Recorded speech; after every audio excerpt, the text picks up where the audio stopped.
Si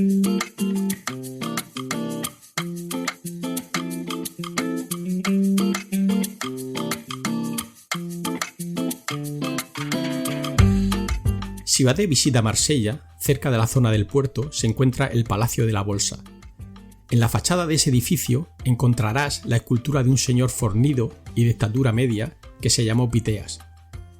En realidad, el aspecto de Piteas fue una libre interpretación del escultor, Augusto Tin, porque sobre el aspecto físico que tenía Piteas, que murió en el 289 a.C., se sabe poco. ¿Y por qué este tal Piteas merece una escultura? Y además da nombre a un cráter de la Luna y a un asteroide que cruza la órbita de Marte. Piteas era un navegante, un geógrafo, un explorador, quizá el primer explorador de las costas de Europa. Hay quien dice que, en realidad, el cartaginés Milco fue el primer mediterráneo en darse un paseo por las costas de Europa del Norte, pero el caso es que la información que dejó Piteas trascendió más, a pesar de que el tratado que escribió, titulado Sobre el Océano, desapareció. Pero muchos otros autores lo citan, y por eso se sabe que Piteas salió de su Marsella natal, que por aquel entonces era griega, pasó el estrecho de Gibraltar y subió por la costa atlántica recorriendo Europa hasta llegar al Mar del Norte. Desde allí llegó a las Islas Británicas. Una vez se le acabaron las Islas Británicas, continuó navegando hacia el norte, y tras 6 días de navegación llegó a lo que él llamó Thule, que dicen que podría ser Islandia o alguna zona de Noruega. El bravo de Piteas, movido por algo que solo puede ser la curiosidad, no se conformó con Thule y siguió hacia el norte, hasta que según contó, o contaron que contó, se encontró con un mar helado. Llegó al Círculo Polar Ártico. Desde allí regresó a Marsella con un montón de observaciones geográficas y anotaciones cartográficas. Describió el sol de medianoche y las auroras boreales. Aunque también trajo de regreso algo de ámbar y estaño que le dio su dinerito, cuentan que la motivación principal de Piteas era la de explorar. Dicen que quizá por encargo de Alejandro Magno, que se preguntaría qué había por Occidente por si acaso Asia se quedaba en poca cosa para su hambre de conquistas. 25 siglos más tarde, la expedición Trek vuelve a explorar las costas de Europa. Pero hoy en día, explorar no es cosa de una persona, sino de equipos multidisciplinares de distintas nacionalidades que más tarde integran la información para dar más sentido a todo lo que se observa por separado. En este episodio charlamos con Paola Bertucci, una investigadora argentina que tras unos años trabajando en Alemania, aprovechando su energía y entusiasmo por la ciencia, dio el paso en su carrera para convertirse en uno de los motores principales de esta expedición Trek. Han pasado 25 siglos y ya no se tienen los miedos que tendría la tripulación de Piteas sobre monstruos marinos o mares que se acaban. Mientras Piteas navegó en Dios sabe qué cascarón de madera, la expedición Trek cuenta con camiones y furgonetas que han sido transformados en laboratorios con la última tecnología. Sin embargo, hay puntos comunes en ambas expediciones. Piteas compartió sus conocimientos cartográficos para que otros navegasen mares desconocidos, y la expedición Trek pretende compartir sus descubrimientos por un bien común, cultivando el concepto de biología planetaria, biología para el planeta, biología para todos. Además, a pesar de los 25 siglos de diferencia, a la expedición científica Trek y al barco de Piteas les han impulsado los mismos vientos, los vientos de la curiosidad.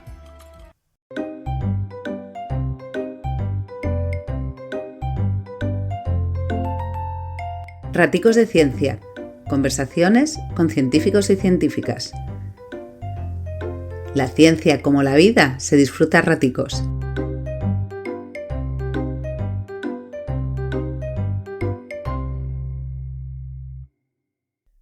Paola, fíjate que al entrar aquí a esta furgoneta he sentido como un pequeño escalofrío, y es algo que me pasa en los últimos años sobre todo. Me pasó en una visita al campus de Stanford. Hay gente que se emociona cuando entra a una catedral o cuando entra a algún otro lugar o ve una iglesia románica.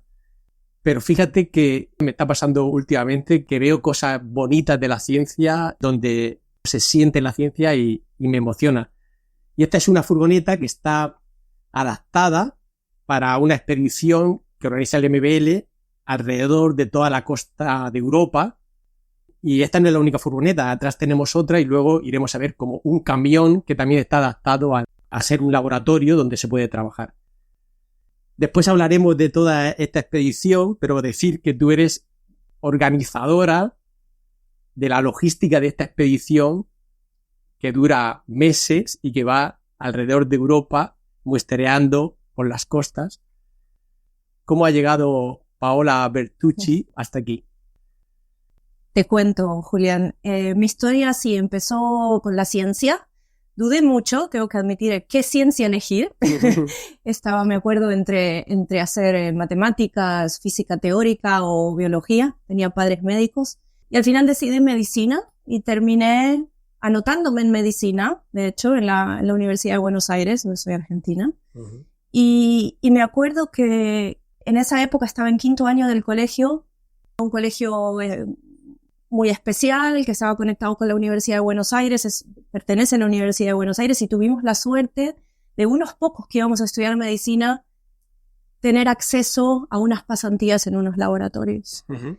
Y me acuerdo que, bueno, tuvimos unas entrevistas en la Facultad de Medicina, me seleccionaron para un laboratorio y así empezó mi vida en la ciencia con 18 años, antes de empezar el curso de ingreso a la facultad incluso. Y fue un tiempo perfecto porque una vez en el laboratorio empecé, claro, a aprender, a pipetear, a hacer, ¿no?, un poquito entender la ciencia, uh-huh. Estudié un montón del cerebro, trabajábamos con receptores de dopamina. Y me acuerdo que me dijeron, Paola, vos no querés hacer medicina, querés hacer biología. En biología, eso es lo que estudia en biología. Yo tenía la idea de ser médica y de hacer ciencia, ¿no? Siempre por el bien del planeta, sí, el bien de los humanos. Y así fue que me cambié. De hecho, antes de empezar el curso de ingreso a la facultad, me cambié a biología. Y bueno, y me metí en la carrera de lleno. Me encantó. Hice biología molecular. ¿Nunca hubo ningún momento de flaqueza que dijiste, me equivoqué? No, me encantó. Quizás lo que me hubiera gustado es hacer física teórica o matemática en paralelo. Uh-huh. Pero bueno, por muchos motivos me quedé solo con biología, sobre todo porque eran muchísimas horas por semana, era bastante difícil, incompatible con otras carreras. Sí. Entonces me faltó un poco esa parte, pero no me arrepiento para nada. Una de las peores cosas de la vida, que es maravillosa, es tener que escoger. Y cuando uno tiene que escoger una cosa y rechazar otra, pues obviamente hay un poco de duelo, un poco de pérdida, pero esa etapa es terrible porque te está marcando mucho en la vida, ¿no? La etapa de lo que vas a estudiar, ¿no? Totalmente, pero fíjate cómo justamente fue tu pregunta, ¿no? Cómo terminé montando una expedición de este tipo cuando en realidad lo que estudié, ¿no?, es distinto. Entonces también uno tiene que encontrarse y transformar su trabajo en lo que uno ama y en lo que uno le gusta. Yo creo que el mundo necesita gente que ama lo que hace. Sí, gut feeling, ¿no? Lo que te pide un poco las tripas. Ese sería el consejo, ¿no?, que darías a la gente que está empezando en ciencia, ¿no? Sí, totalmente. En realidad uno cuando entra en ciencia ve una carrera lineal, ¿no? Es como que estudias la carrera, haces tu doctorado, vas a postdoctorado y después te toca tener tu laboratorio. Hay un montón de salidas laborales para científicos, mucho más allá, como la mía, que ya te contaré un poquito más adelante. He estado indagando un poquito en tu vida profesional. He visto que hiciste el doctorado allí en Buenos Aires y por el tema me hace sospechar que igual está relacionado también con Alberto Corblich. Sí, así es. Está relacionado con Alberto Corblich. Porque sí, es un laboratorio de referencia mundial de splicing y es un laboratorio top en Argentina. ¿Te costó mucho entrar a ese laboratorio? Así es. Bueno, no lo hice con Alberto, colaboré con el laboratorio de Alberto. Alberto alguna vez me ofreció trabajar con él, era mi sueño. Y miramos cómo son las cosas, por algún motivo no me animé. Pensé que no era el momento, quizás, no sé qué, no me terminé de animar. Pero bueno, tuve la suerte de finalmente hacer el doctorado con Adalí Pecci, que es una persona que realmente valoro muchísimo, una científica buenísima y además una persona que quiero mucho. Y me ha ayudado mucho, me ha apoyado muchísimo. Yo tenía mis propias ideas y me acuerdo de discutir mis ideas de tesis de doctorado con la gente y no con todos los científicos que me decían, no va a funcionar, olvídate, no hay forma, no hay forma de que puedas ver eso, ¿no? Y bueno, y al final fue una colaboración muy linda entre Adalí, que confió en mí, Alberto, que tenía el tema de splicing, y un laboratorio aquí en Barcelona, en el CRG, y entre los 3 laboratorios como que traje un tema de cada uno Y así fue que... Es verdad, he visto que hiciste 2 estancias de 4 meses en Barcelona, imagino que con Juan Valcárcel. Hice con Juan Valcárcel y con Miguel Beato, y te digo sinceramente, 2 cosas. Una es que venía aquí, no llegué a conocer Barcelona, porque claro, en Argentina tenés que esperar mucho tiempo, por ejemplo, una TAC polimerasa, ¿no? Cualquier reactivo te tarda 4 meses en llegar, o sea que hacer un doctorado tarda muchos años. Sí. Y claro, yo venía acá y todo funcionaba bien y era más rápido, y entonces yo, claro, quería sacar mi doctorado y hacer mi super paper, y no, en ese momento quería cambiar el mundo, como siempre cuando uno se mete en ciencia quiere, no sé, ganar un premio Nobel. Y me acuerdo que me venía muy tempranito, no soy de la mañana yo, pero me venía muy tempranito al laboratorio, era la primera en llegar, pero al mediodía me hacía 1 hora que me iba al gimnasio, me iba 15 minutos a la playa, me bañaba y volvía, y estaba fresca hasta las 12 de la noche, y me tomaba el último metro de vuelta a casa. Así que así estaba mis 4 meses y fue muy bien. Bueno, es un lugar fantástico el CRG porque, como dice, está enfrente de la playa. Es espectacular. Tienes también tanta luz. Y la vista, el respirar el mar. Y bueno, desde ahí hay un salto al MBL, que es un centro de referencia en Europa. Y allí hiciste una estancia postdoctoral o con una beca postdoctoral. ¿Cómo fue ese paso? Sí, el paso fue el siguiente. Yo todavía iba 3 años de mi doctorado, o sea que en general en Argentina tardamos 5 o 6 años, y fue una de las estancias que nos vinimos acá a trabajar el CRG. Y mi novio de ese momento era más grande que yo, me estaba esperando y dijo, bueno, mira, voy a hacer entrevistas como para empezar a montar un poco el futuro mientras terminas tu doctorado. Y así fue que digo, bueno, voy a mirar los laboratorios en los que está aplicando, y de golpe encuentro no lo sé decir en español, el INBL. Yo tengo que admitir que no lo conocía, el INBL, pero vi un laboratorio que estudiaba evolución del sistema nervioso, que era mi sueño. Siempre estuve con evolución del sistema nervioso y también como, ¿no? de evolución de los sistemas sensoriales y las respuestas al environment. Y me acuerdo que vi y le mandé un mail al jefe, a Detlef Arendt, le escribí, y me acuerdo de estar sola en mi casa mirando la pared y decir, ¡ay, no, volvé! ¿Viste? Me arrepentí de haber mandado el mail, me agarró así como de golpe unos nervios, ¡no, volvé! Y me contestó en simplemente unas pocas horas, me dijo, perfecto, si vas a estar por Europa, venite, das una charla sobre tu tema de doctorado, media hora, y después tenemos 15 minutos para discutir. Y así fue como fui. Tuve la entrevista, me faltaba mucho, y de nuevo, ¿no? Para terminar mi doctorado, como que no era momento tampoco. Y la entrevista, la charla que iba a ser media hora y 15 minutos de discusión con él, terminó siendo desde las 8 de la mañana hasta las 12 de la noche. Hablé con todos, fue una súper entrevista, súper formal, terminamos después de cena, y me tomó. Era como que mi tema de trabajo le venía exactamente, ¿no? Como anillo al dedo, como decimos en Argentina, no sé si se usa en España, para su tema. Y así fue como, bueno, él me tomó. Y ahí tengo que admitir que una persona que tocó mi vida, estas personas que te tocan la vida sin darse cuenta además, ¿no? Que fue Juan Valcárcel del CRG, porque me acuerdo que cuando le comenté que había tenido entrevista con Detlef y en el INBL, me dijo, el INBL es el mejor instituto de ciencias de la vida en Europa, y Detlef es una persona que cada paper que publica es un hito en evolución. Y justo, mira cómo es la vida, coinciden en una conferencia al poco tiempo. Y Juan le habló muy bien de mí. Entonces fue ahí como clic, ¿no? Por eso te digo, sin darse cuenta, en 2 minutos el hombre viene a mí, viene allá, y me cambió la vida. Y así fue que me fui al EMBL. Sin duda, eres una persona valiente, con lo poco que te conozco, porque ya no solo estos cambios geográficos, sino estos cambios de tema, porque claro, tú estás trabajando a un nivel molecular en Buenos Aires, y te vas a otro nivel que lo que has aprendido te sirve, pero no demasiado. Y he estado echando un ojo a una de tus publicaciones y me parece muy interesante esto de la evolución del sistema nervioso. Hablas de un sistema nervioso de vertebrados que es somático y otro que es visceral. El sistema nervioso somático, que responde a estímulos externos, y el visceral, que responde a estímulos internos. Y es muy interesante cómo el externo, que son las motoneuronas, el sistema nervioso periférico, ha evolucionado, pero no mucho, o sea, como que se parece mucho en muchos animales, ¿no? Cuéntame algo de Así esto. es, sí, se parece muchísimo. Eso, bueno, como siempre en evolución, uno no puede viajar en el tiempo, o sea que no podemos saber si las conclusiones que sacamos son correctas, ¿no? Pero hay muchísima evidencia que muestra que tanto en seres humanos o mamíferos, ¿no? Los animales que estamos más acostumbrados a ver, y algunos organismos como gusanos, nosotros trabajamos con un gusano marino, Hay unas similitudes enormes durante el desarrollo, en toda la marcación de genes, cómo se marca el neural plate, el plato neural, no sé cómo se dirá en español. Digamos, la diferenciación, ¿no? La prediferenciación y diferenciación de las células, que es de una manera muy parecida, y termina dando tipos celulares que están marcados por los mismos genes, que tienen las mismas características y hacen las mismas cosas.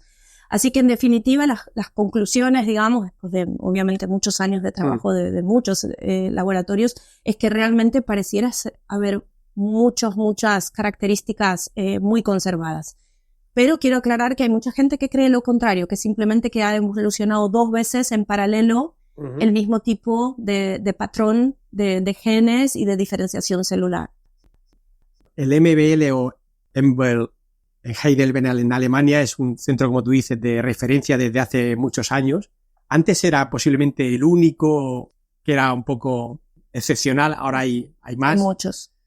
Pero aparte de la ciencia se ha caracterizado por ser siempre un poco adelantado a su tiempo. Y yo recuerdo que fui para allá a un meeting en el 2010 y era en junio, entonces coincidía con el Mundial de Fútbol de Sudáfrica. Sí. Y entonces nos dijeron, yo estaba ahí sufriendo porque claro, había conferencias a la misma vez que había partidos de fútbol y a mí me gusta mucho el fútbol. Sí. Y resulta que justo enfrente, en el edificio de enfrente de donde estaba la conferencia, habían habilitado una habitación con una pantalla gigante donde ponían todos los partidos de fútbol, pero no solo eso, sino que había un frigorífico lleno de cerveza y de refrescos que eran gratuitos. Y yo no me lo podía creer. O sea, lo digo, pero ¿qué instituto es este? Entonces, la gente bajaba de los laboratorios, estaba un ratito, veía un partido de fútbol y se volvía.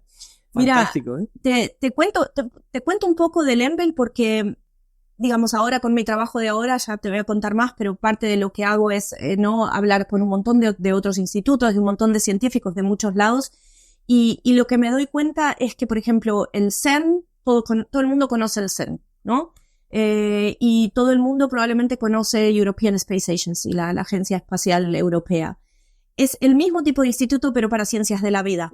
Somos lo que se llama un instituto intergubernamental. Sí. Tenemos 29 miembros states. Sí, distintos países europeos ponen dinero, ¿no? Exactamente. De alguna manera pertenecemos a los 29 países que mantienen, ¿no? el funcionamiento, la ciencia, entre otras muchas cosas del instituto. Y tenemos como distintas misiones. Obviamente una de las misiones es hacer ciencia de excelencia, pero como pertenecemos a todos estos países, lo que hacemos también es dar servicios. Entonces tenemos facilities muy buenas científicas donde los científicos de toda Europa pueden ir y utilizarlas. Sí. Y también damos mucho training, ¿no? De nuevo, para favorecer la ciencia europea como un todo. No es solamente el EMBL como EMBL. Tratamos también siempre de hacer lo más que podemos de innovación, ¿no? Mucho desarrollo tecnológico, etcétera. Y mi parte favorita, que es de nuevo lo que siempre termina en mi trabajo actual, es que lo que tratamos de hacer somos como un glue, ¿no? Somos como un pegamento a nivel europeo, porque somos simplemente internacionales y colaborativos por naturaleza. Sí. Es lo que nos define, es como se nos creó al EMBL, ¿no? Entonces, y eso que es tan colaborativo hacia afuera no es solo hacia afuera, es también adentro. Y esto que me mencionas de las cervezas, por ejemplo, es una de esas cosas que se vive internamente. Hay mucha comunidad, mucha colaboración. Para que la gente no se encuentre sola socialmente, ¿no? Sí, para que no se encuentre sola y también a nivel científico, digamos, porque al final ¿cómo te podría decir? La ciencia más que tiene mayor impacto, al menos como yo lo creo, viene por colaboración. Viene por colaboración, trayendo científicos con distintos intereses, con distintas disciplinas y poniendo esfuerzos juntos, ¿no? Que a veces la ciencia o el sistema científico no nos ayuda mucho, ¿no? Porque tiene que ser competitivo, a ver quién tiene este dinero, quién tiene este otro grant. Pero en el EMBL eso no se vive un sistema, es como una familia muy unida, todos trabajando para entender la ciencia. Como he dicho antes, pienso que el MBL ha sido un adelantado a su tiempo en muchas cosas y este es uno de los puntos, ¿no? El cómo ha apostado por colaboraciones a gran escala, que eso es algo que si alguien lo piensa y lo piensa fríamente sale corriendo. Y yo he vivido en primera persona o en segunda, porque mi mujer está relacionada con la expedición Tara Ocean, que también estaba coordinada por el MBL. Y claro, yo veía que cogían muestras en cualquier parte del mundo, pero todo eso había que distribuirlo entre muchos laboratorios, tenían que extraer datos y luego lo más complejo de todo es que se tenían que coordinar para sacar una publicación. Así es. O sea, a mí me parecía algo mágico, ¿no? Y ahí yo reconocía, por lo que iba escuchando, ya te digo, un poco desde la barrera, personas que eran claves, que iban bajando los egos y regulando un poco las intensidades. Hay gente que quiere un dato para mañana y otro que lo quiere para dentro de 2 meses, pues buscar los equilibrios. Y yo he aprendido mucho escuchando desde fuera cómo se hace eso, ¿no? Y una persona clave en Tara Ocean, antes hemos hablado de ella, era Steffi, que era la coordinadora de Tara Ocean. Y creo que también tenéis bastantes similitudes las dos. Y una de las características que tenéis es la energía que tenéis. Tenés que tener mucha energía y mucha paciencia, realmente, y mucha fuerza, muchas ganas, mucha pasión por lo que haces. Sí. Nuestros trabajos son un poco distintos, pero por suerte la tuve a ella para ayudarme en mis primeros pasos también, ¿no? En esta transición de la parte directamente científica a manejar este proyecto, pero sí trabajamos muy cerca con Steffi. Y, por ejemplo, el MBL, otra de las cosas que tiene es que tiene cursos para enseñar a los jefes de laboratorio a ser jefes de laboratorio. Me estaba preguntando si en algún momento tú has recibido algún curso, porque esto me parece 10 veces más complejo que ser jefe de laboratorio, coordinar una expedición así. ¿De alguna manera has tenido algún curso? Bueno, es muchísimo más. No tuve ningún curso. La vida. No, te voy a decir, yo creo que como que se me presentó un poco esta oportunidad en la vida y encajamos. Fuimos el uno para el otro, ¿no? El Trek es la expedición, soy yo soy la expedición, es una mezcla. Y tiene mucho que ver con una cuestión de personalidad, ¿no? Por eso uno a veces tiene que también poder hacer su trabajo a su personalidad, en lo que uno es bueno. Y yo soy una persona que de por sí, cuando entré al laboratorio de Detlev, ¿no? Volviendo un poco a la historia como postdoc, a los pocos años me pasó como staff scientist, ¿no? Era su mano derecha y hacía su trabajo con él, digamos, ¿no? De manejar el laboratorio, de trabajar por los demás. A mí me encanta la ciencia, amo la ciencia, pero no me es suficiente en mi proyecto propio, ¿no? Quiero trabajar por el bien común y poner esfuerzos juntos. No llevo bien la individualidad, ¿no? Entonces, me encajaba a nivel de personalidad, como decís, tengo bastante energía y muchísima pasión por lo que hago. Amo lo que hago completamente y creo que eso es también el motor. Entonces así fue como encajamos. De hecho, yo no tenía esta posición cuando tomé este trabajo, digamos, ¿no? Yo estaba todavía como staff scientist de Detlev y me acuerdo que un día vino y me dice, Pau, vos querías hacer algo con el gusano este que trabajábamos marino, ¿no? Con Platineres y más environment, ¿no? Cómo se usa en el environment, cómo evolucionaron los sistemas y le digo, dale, perfecto. Me dice, escribí un proyecto. Digo, dale. Entonces me puse a escribir el proyecto y después me di cuenta, digo, ¿en qué anda esto, no? ¿En qué me estoy metiendo? Entonces ahí le pregunto, le digo, ¿qué está pasando acá? Dice, no, es que bueno, Edith Heard, que es nuestra, o va a ser DG ahora, ¿no? General Director del EMBL, viene con un montón de ideas nuevas en donde quiere realmente empujar la idea de estudiar la vida en donde realmente ocurre, en su contexto natural. Eso puede ser desde un tumor en un cuerpo, hasta microbios en un estómago o la vida en las costas, ¿no? Como estamos estudiando. Y vino un poco a sacudir el sistema del EMBL, que estaba dirigido así como con unidades, ¿no? Organizado en unidades, y puso lo que llamamos transversal themes, son temas transversales que en sí mismos son enormes y tocan todo el resto de las unidades y de la expertise, ¿no? Del conocimiento que tenemos en el EMBL. Y así fue como montamos esto. Pero yo estaba con él de Staff Scientist y me acuerdo que nos dieron un poquito de dinero con estos proyectos que escribimos. Eran 3 proyectos que serían como el core, ¿no? La piedra fundamental de toda la expedición. Y teníamos el dinero para hacer una expedición piloto. Y había que organizarla y yo veía que no se estaba moviendo mucho la cosa y cuando algo no se mueve lo tengo que mover. Y me lo puse ahí a organizar y por suerte la tenía Steffi, que me dejó los contactos en la estación zoológica de Nápoles, que allí fue donde empezamos.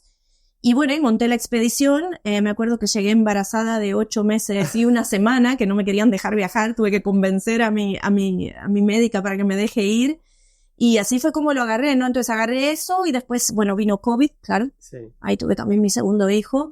Y después hicimos una expedición piloto en Villefranche, en Francia, que también la coordiné yo. Y ahí fue cuando surgió la oportunidad de generar una posición, porque se dieron cuenta de que era grande la cosa, ¿no? Que se venía grande y que necesitábamos que yo esté 100% para eso. Y bueno, y así fue como me dieron la expedición. De primero me dieron la posición de manager de la expedición. Sí. Y la idea era que yo iba a implementar un poco las ideas. Pero al final también, viste, como todo el mundo tiene su trabajo y entonces había que también generar las ideas y generar los contactos y hacer el engagement científico y montar todo. Y ahí, bueno, a medida que va faltando, entonces yo voy haciendo y así fue como terminé como head de la expedición. Ya estamos juntando los ingredientes que hacen falta para generar algo tan importante y tan bonito como esta expedición Trek. Un ingrediente es liderazgo. Me has hablado de esta directora del MBL que tuvo esa visión.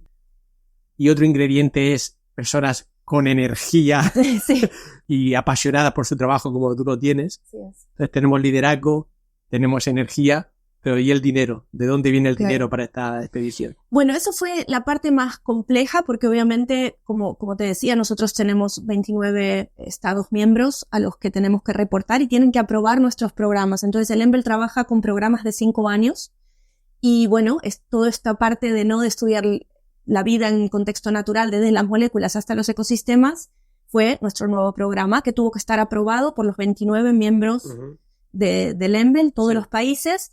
Y siempre tenés un delegado científico y un delegado político, digamos, ¿no? Y entre los dos tienen que decir si el país apoya o no. Y bueno, que obviamente vino en tiempo de COVID, o sea que también fue todo un poco complicado, ¿no? Porque la inversión ya de entrada era también el diseño de estas 2 furgonetas y el camión y luego los gastos. Yo creo completamente, ¿cómo se diría? Subvaloramos. Infravaloramos. Gracias. Lo que iba a hacer. O sea, creo que, bueno, mi jefe siempre me echa la culpa que lo hice demasiado grande. Yo me emocioné y lo hice gigante.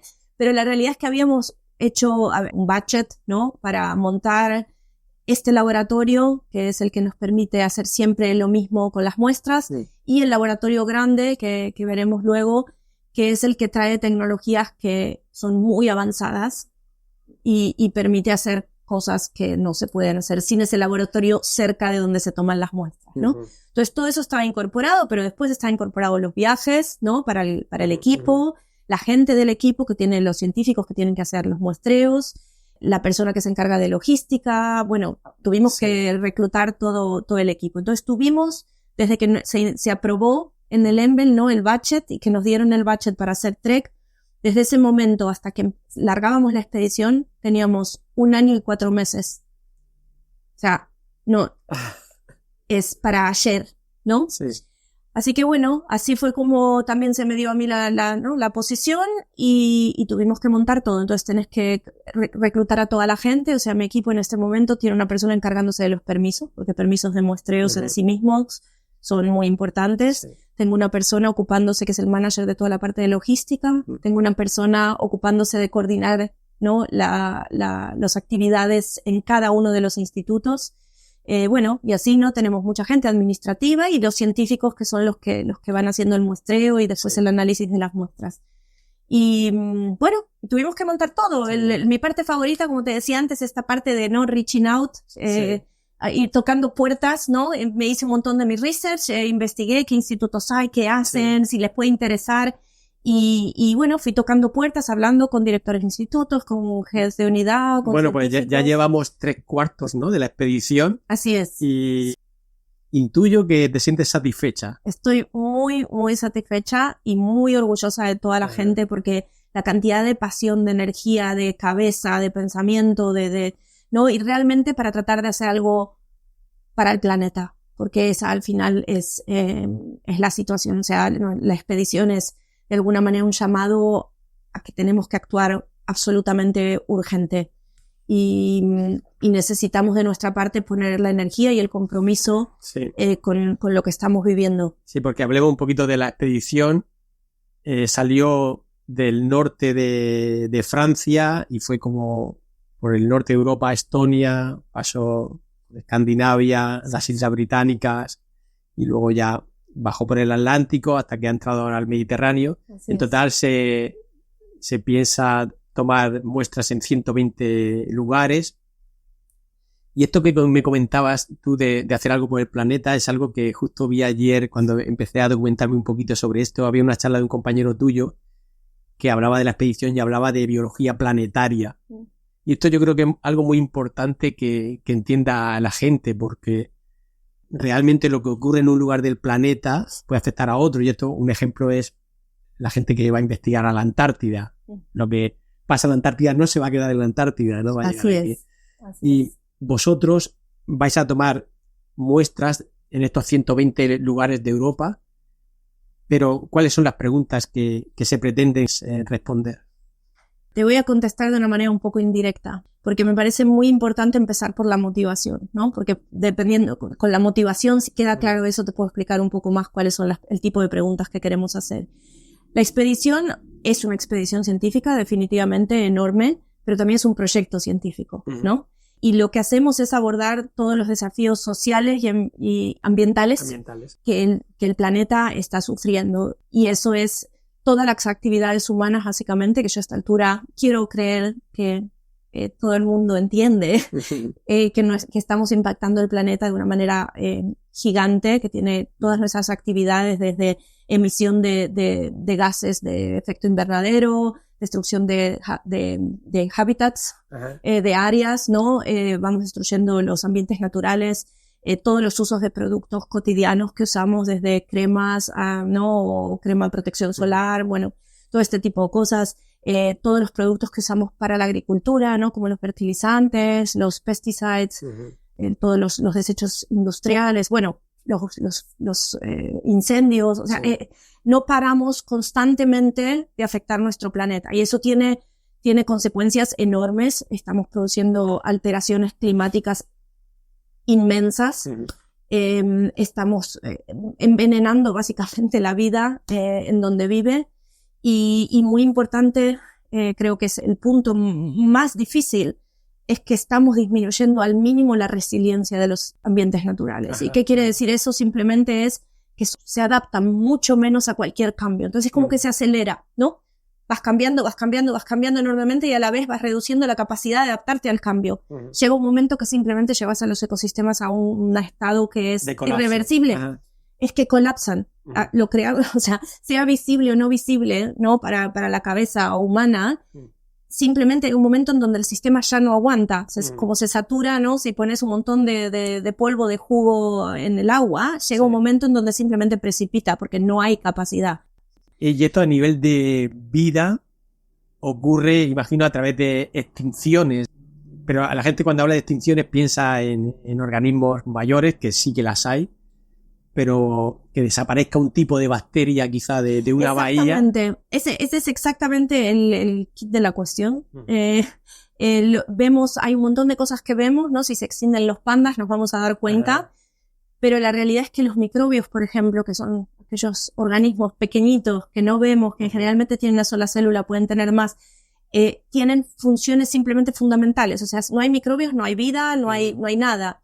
Y no tenemos la menor idea de cómo todas estas actividades están, por ejemplo, influenciando y afectando la diversidad de estos microbios, que son los que, o sea, el balance entre los microbios y sus funciones es lo que hace que ciclen los nutrientes, están involucrados en nuestros procesos, no sé, desde digestivos hasta de adaptación, o sea, están involucrados en absolutamente todo. Esto es parte de lo que estamos tratando de estudiar, y ahí es una de las cosas, volviendo al tema planetario, ¿no? Que quería retomar, una de las cosas es que necesitamos entender que nuestro planeta es un planeta, que no hay muchos océanos y muchos mares, hay un océano, que la tierra y el mar no son dos compartimentos separados que se cierran la puerta, sino que están absolutamente interconectados al punto de que son un continuo. Aunque nosotros como humanos vemos el agua y la tierra como dos cosas totalmente distintas, son lo mismo, están completamente interconectados. Si hay un desparramo de aceite en el mar, va a afectar a la tierra, y cualquier actividad que hacemos en las ciudades de la tierra afecta al mar, ¿no? Un poco lo que decías de la Antártida o de la Antártica. Y también a nivel de microorganismos y macroorganismos, están totalmente interrelacionados. Todo en el planeta está interrelacionado, y creo que eso es lo que le llamamos un planetary approach, ¿no? Como una forma de estudiar el planeta de una manera holística, donde reconoces que si estudias las diferentes cosas como compartimentos, no llegas a las conclusiones que tenés que llegar, porque hay propiedades emergentes, por ejemplo, ¿no? Es un punto muy importante el que tú dices, estudiar las cosas de manera separada o con compartimentos, porque estos muestreos conlleva coger muestras de bacterias, de plancton, pero luego también de nemátodos en la playa y de organismos de mayor tamaño en la costa. También analizáis los suelos, los sedimentos, contaminantes que puede haber. Y todo eso por separado podría dar lugar a una publicación científica y dará lugar a publicaciones científicas porque habrá observaciones interesantes, ¿no? Pero la gran hazaña que Tara Ocean la ha conseguido en los últimos años es integrar todo eso y darle sentido a todo eso, darle sentido a que si hay un contaminante en el sedimento, por eso este nemátodo se ha desplazado un poco más hacia allá y entonces pues este otro animal no se puede alimentar del nemátodo. Así y está pasando todo esto. Y ese reto llega a través de modelos de ecosistemas que yo los veo muy complejos y que son cosas que igual tardan 4 o 5 años en publicarse de la complejidad que tienen. Yo creo que lo que tenemos que entender para un proyecto como este es que no hay ninguna institución ni ningún científico que pueda hacer esto solo. Uh-huh. Y ahí volvemos a la parte colaborativa, la parte internacional del proyecto, ¿no? Porque al momento somos más de 90 instituciones involucradas de más de 30 países. Más allá de que el proyecto en sí mismo esté liderado por el ENVEL, por Tara Ocean Foundation y por ENVRC, que es una network también de estaciones marinas.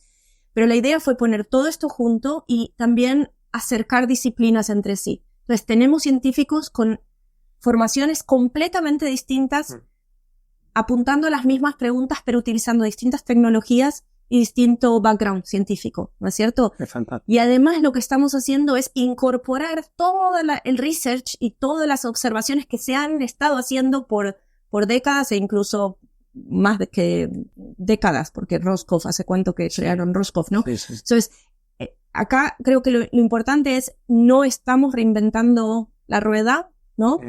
Estamos basándonos en un montón de información científica que se ha hecho por muchísimos años y estamos poniendo esfuerzos juntos. Entonces ahí es donde el poder del consorcio científico toma tanto valor, ¿no? Sí. Ahí es donde la pregunta y contestar las preguntas y hacer algo con nuestro planeta toma mucho más valor que nuestro propio proyecto propio y quién va último de autor y quién es primero, ¿no? Todas estas cosas que suelen pasar en la ciencia. He visto que en este proyecto Trek hay gente que ya tiene experiencia en Tara Ocean como Peerbook o Columban. Sí. Y ellos, digamos, ya han pasado por ahí. Imagino que serán personas importantes para organizar todo esto, ¿no?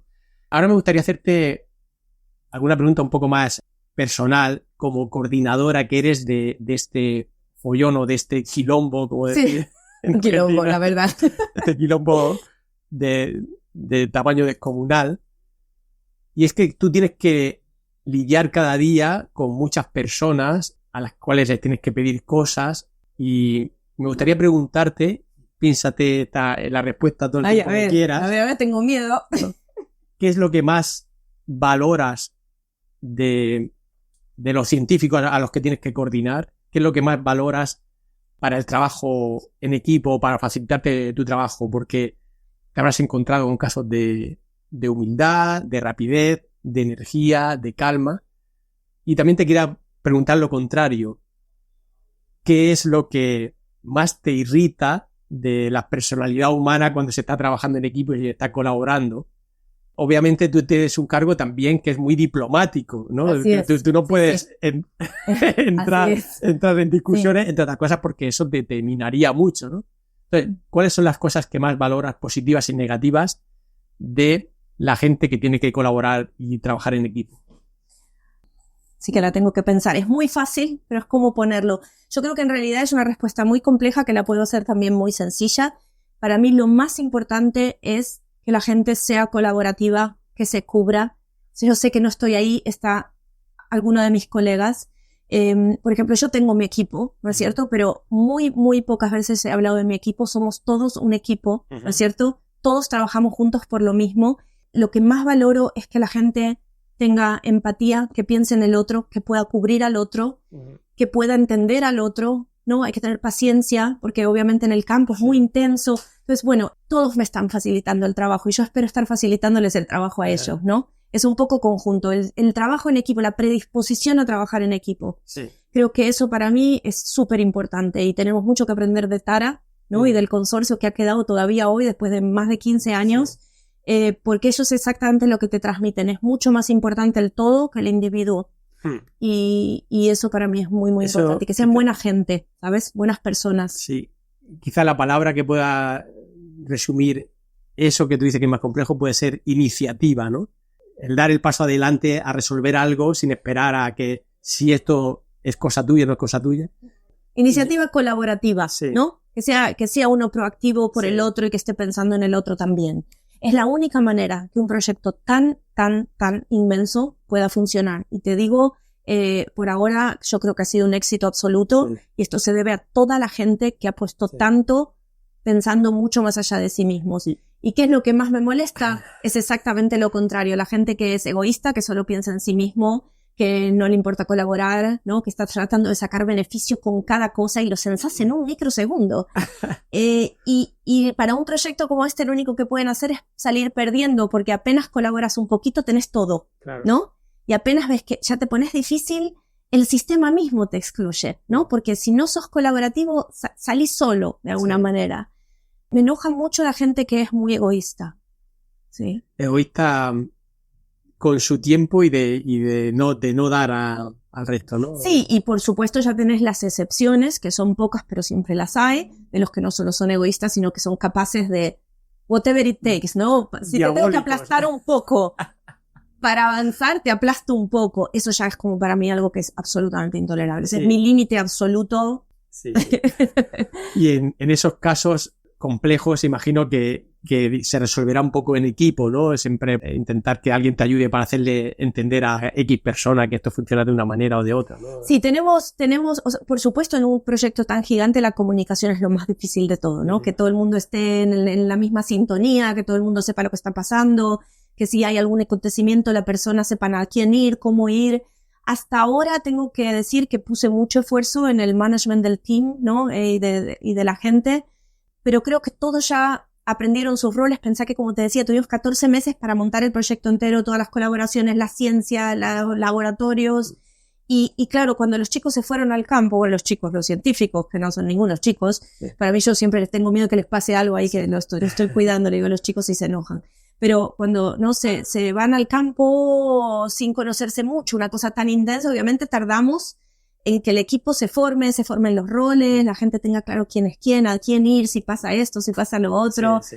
Pero ahora están totalmente independientes y lo van llevando. Creo que los sistemas de comunicación están claros. Yo todo lo que es problemas soy siempre la que va resolviendo cuando puedo, sobre todo si es a nivel humano. Genial. Y sí, pero o sea, estamos todos en la misma Tú tienes un umbral de enfado, digamos, alto, ¿no? Que para enfadarte realmente tiene que pasar algo. Cuesta muchísimo bueno. Enfadarme. Muchísimo. Esa es una ventaja tremenda. Muchísimo. ¿No? Pues siempre trato de entender, ¿no? Trato de entender qué le pasa al otro, de ser empática. Y bueno, claro, si lo ves así, quizás no piensa de esta manera.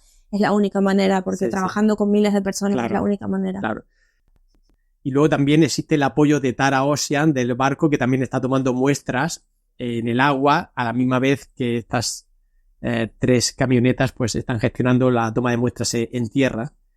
Y me preguntaba si de estos 120 puntos de Europa que te lo has tenido que estudiar y explorar, habrá sitios que estarán muy contaminados, pero habrá sitios pues preciosos y paradisíacos. Y te quería preguntar si has descubierto algún lugar que no te imaginabas que podía ser tan bonito de costa y que te ha encantado. Bueno, yo tengo que admitir que yo no viajo con la expedición. Yo viajo antes que la expedición. Ajá. Entonces no voy a los institutos de antemano. Viajé el año anterior a empezar, viajé muchísimo, de hecho muchísimo, hasta 6 veces por mes para hacer, ¿no? Para visitar a los científicos, a los colaboradores y trabajar y preparar todo así, ¿no? Para el momento que llegue la expedición. Entonces esta pregunta es un poco más para los científicos que tenemos en el campo, que les ha impactado realmente. Yo los lugares que visité me han parecido hermosos, pero realmente lo que más siempre valoro es la parte humana. Y me he encontrado con humanos maravillosos, realmente comprometidos. Entonces yo creo que te puedo dar más por ese lado. Me encanta esta cosa tan intercultural, ¿no? Internacional. Entonces lidias con culturas distintas y tenés gente que te dice, uy, estoy muy emocionados sobre esto. Y decís, ¿de verdad estás emocionado, no? Pero de verdad que lo están. Y después ponen todo, ¿no? Sí. Y tenés otras culturas que te dicen, sí, a todo y todo es maravilloso. Y quizás después hacen un poco menos. Y vas lidiando y vas conociendo, pero al final todo el mundo, ¿no? Hacia lo mismo. Sí. Eso es para mí la parte más linda todavía, mucho más que los paisajes, que yo me los he perdido un poco. Ojalá pudiera ir con ellos, incluso como fotógrafa, me hubiera encantado ir como científica y fotógrafa. Mira, me alegra que me saques ese tema porque también lo tengo aquí apuntadito. Bueno, bien. Que durante unos años fuiste como la organizadora del fotoclub en el MBL de 2017 a 2020. ¿De dónde me sacaste eso? ¿De dónde sacaste esa información? Sí, eso es ahí, volviendo al tema de cómo a veces alguien pasa delante tuyo y te cambia la vida, ¿no? A mí la fotografía me gustó siempre. Yo era la típica niña que iba con la escuela a las excursiones, iba sacando fotos y la gente dejaba pesada, venía a jugar a la pelota, no sé, ¿no? Sí. Yo iba ahí sacando la foto. Siempre me gustó. Nunca lo estudié formalmente, pero cuando me vine a Alemania, empecé a buscar algún profesor, ¿no? Hice unos cursos en Argentina. Se me daba más o menos, se me da porque me gusta. Pero nadie me quería enseñar, porque claro, en Alemania no te quieren enseñar en inglés. Hablan 10 veces mejor inglés que vos, pero no lo necesitan. Entonces, ¿para qué van a, no? O hacer el esfuerzo de... Y no conseguí. Y un día me fui al instituto nuestro en el EMBL, tenemos un fotolab, ¿no? Donde tenemos fotógrafos. Y me acerqué y le digo, ¿alguien me daría clase? Yo pago. Yo les quiero pagar, pero quiero aprender más, ¿no? Y me acuerdo que Marieta, que trabajaba en su momento en el EMBL, me dijo, mira, vamos a juntarnos y vemos qué tipo de fotografía haces. Entonces yo le mostré una foto y me dice, mira, para el tipo de fotografía más artística que haces yo no te puedo enseñar. Y al poco tiempo me contacta la mujer y me dice, mira, ahora en julio el hijo de mi mejor amiga se casa y me pidieron que haga las fotos, pero estoy de vacaciones con mi familia. Así que le dije que tengo la fotógrafa perfecta. Le digo, esta mujer está loca. ¿Qué responsabilidad? Yo la mato. ¿Y ahora dónde me meto? Pero tampoco podía decir que no, era una oportunidad única. Y si ella estaba confiando en mi foto, digo, tengo que confiar yo también en mis fotos. Y así fue que hice mi primer boda de una forma muy artística. De hecho, yo cuando me casé yo misma tuve mis fotógrafos muy artísticos, ¿no? O sea, como tengo mi estilo. Y salió fantástico. Y ahí fue como que empezó a diseminarse. ¿Tenés que depender mucho del flash o hiciste muchas fotos de exterior? ¿Tenías buena luz? Parte y parte. Porque el flash me aterra. El flash le da miedo a todos los que no lo saben usar, pero es fácil de usar. ¿Sí? Y el momento que lo empezás a usar es una herramienta maravillosa. Y ahora me decías que sí que hay personas aquí del Fotolab del MBL haciendo fotos. Sí, están cubriendo todo lo que pueden, vienen. Imagínate que tienen un montón de trabajo también, son un grupo pequeño, como todo en el EMBL, digamos, somos siempre grupos pequeños, así moviendo montañas, y se vinieron para acá, cubrieron el año pasado también algunos de los sitios y van a seguir cubriendo este año. No es mal trabajo ese tampoco. No está nada mal, ¿no es cierto? Bueno, te quería preguntar también por el futuro de estas furgonetas que están adaptadas a que sea el laboratorio y ese camión que veremos ahora, que yo ya he visto algún vídeo de él que me parece tremendo, con microscopios dentro, con aparatos para hacer sorting de células o separar células. Claro, yo imagino que esta inversión, cuando acabe esta expedición, esto se tendrá que seguir usando. ¿Tenéis planes para esto? Sí, tenemos varios planes, todo está como en desarrollo, ¿no? Pues mientras estamos tratando de terminar esta expedición, mientras tratamos de pensar en el futuro. Hay varias posibilidades, todavía no hay nada garantizado. A nivel de expediciones estamos discutiendo con países europeos como Suiza, por ejemplo, para movernos, porque la idea sería movernos de sistemas costeros a otros sistemas costeros en el mundo, para ir planetario, ¿no? Porque esta idea ahora empezamos con Europa, pero es como el primer pasito hacia una forma de hacer ciencia planetaria. Y estamos trabajando con Suiza, por ejemplo, para ver si podemos movernos hacia freshwater systems, ¿no? Para lagos y ríos, también para otros ecosistemas terrestres, ¿no? Esa es la idea. Estamos discutiendo con Islandia también si podemos, como hicimos ya una expedición allá, un pilot expedition, a ver si vamos allá para hacerlo más con tiempo y también, ¿no? Para ir a freshwaters. Y a la vez vamos discutiendo con otros países. Estuvimos discutiendo con Japón, con Australia, con Singapur, ¿no? Vamos discutiendo, lo vamos sembrando. Es como que tenés que ir sembrando el concepto y claro, la gente te abre los ojos porque les parece alucinante y poder comparar sus muestras, no sé, en Singapur con las de Europa, ¿no? Y ahí es donde empezás a ver el planeta como un todo. Entonces entonces ahí vamos. Todavía no está seguro.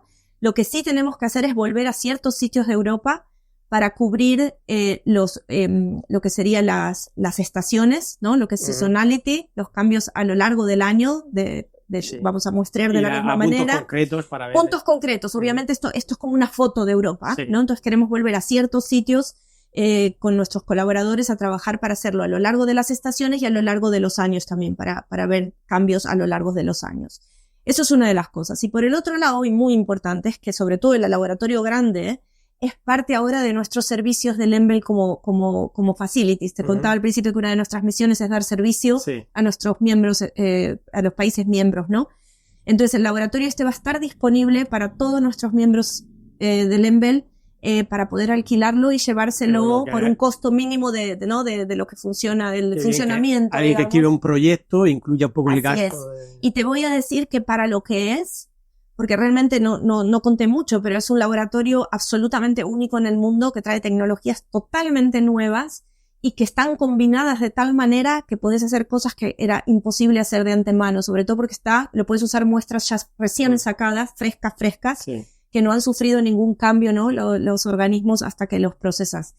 Y bueno, y ahí está, a la disponibilidad de todos los países de Europa que quieran usarlo. Qué maravilla. Estamos hablando de un camión que, por lo que he visto en el vídeo, se abre así unas alas laterales y caben hasta 10 personas trabajando en así es. Viaja como un camión normal, ¿no? Como si fuera un container, digamos. De hecho, no compramos el camión entero, solamente el container, y lo movemos con compañías, cosa de apenas uno puede tener una eléctrica, mover con eléctrico, ¿no?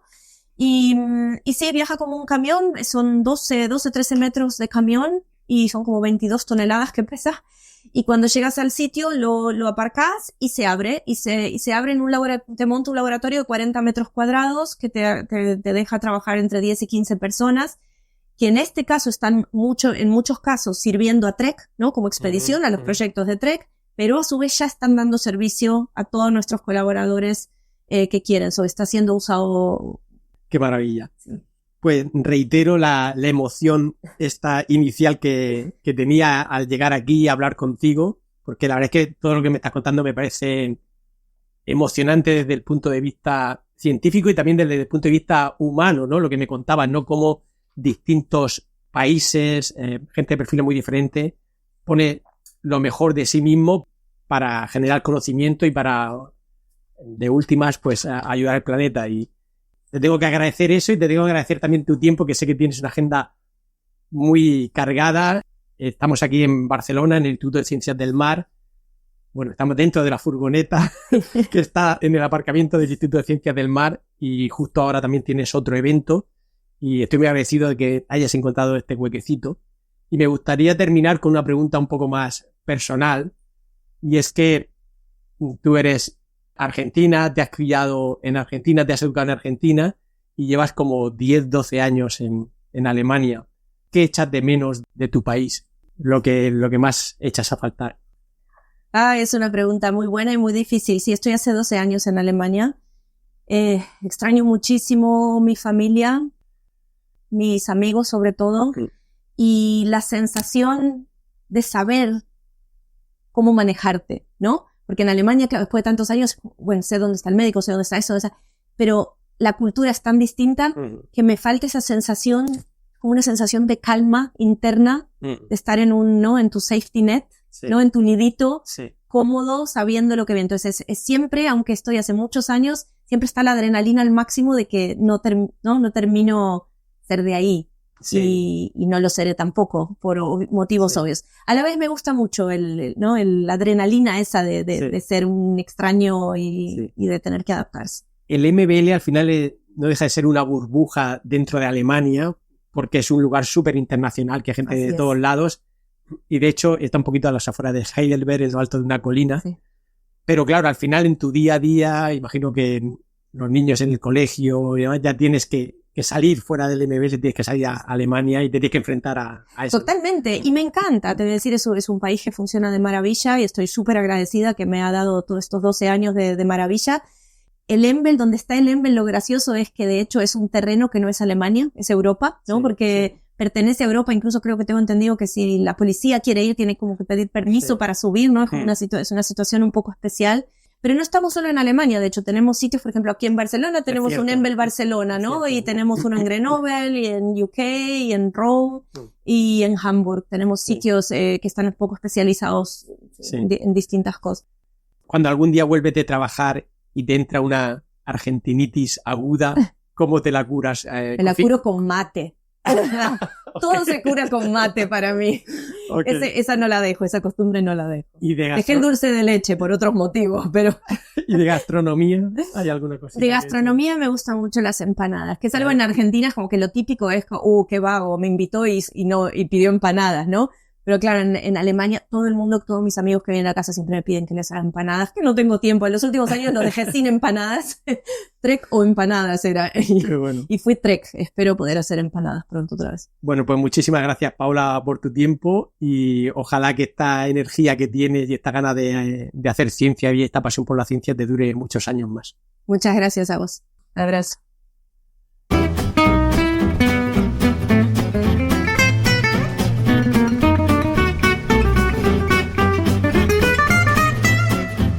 Hasta aquí, Raticos de Ciencia. Te esperamos en el próximo podcast.